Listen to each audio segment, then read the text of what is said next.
मीराबाई का संक्षिप्त परिचय दीजिए। चलिए जानते हैं मीराबाई के बारे में।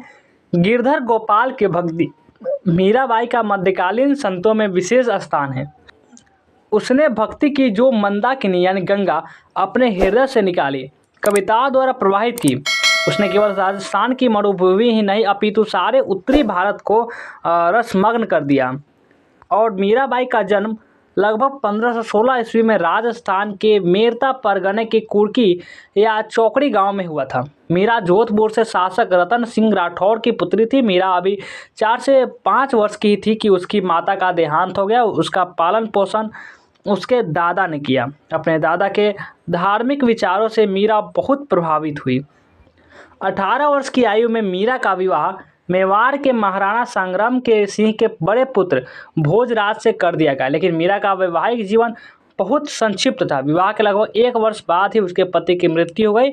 इस तरह मीरा छोटी आयु में ही विधवा हो गई। कुछ समय बाद उसके ससुर राणा सांगा का भी मृत्यु हो गया। अब मीरा बेसहारा हो गई। अंततः वह संसार से मोह त्याग कर कृष्ण भक्ति में लीन हो गई। वह साधु सत्कार करती और पैरों में घुंघरू बांधकर भगवान कृष्ण की मूर्ति के सामने नाचने लगती। और आगे आते हैं तो उसके ससुराल के लोगों ने उसके कार्यों को अपने कुल के मर्यादा के विपरीत समझा। तो उसे कई प्रकार के अत्याचारों द्वारा मारने के प्रयास किए, लेकिन जहर का प्याला, सांप और सूली आदि भी मीरा का बाल बाका न कर सके।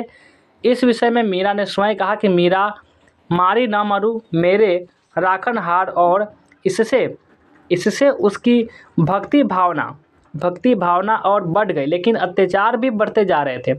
कहा जाता है कि मीरा ने अपने ससुराल वालों से तंग आकर गोस्वामी तुलसीदास को पत्र लिखकर उसकी सलाह मांगी। तुलसीदास ने मीरा को इस प्रकार उत्तर दिया।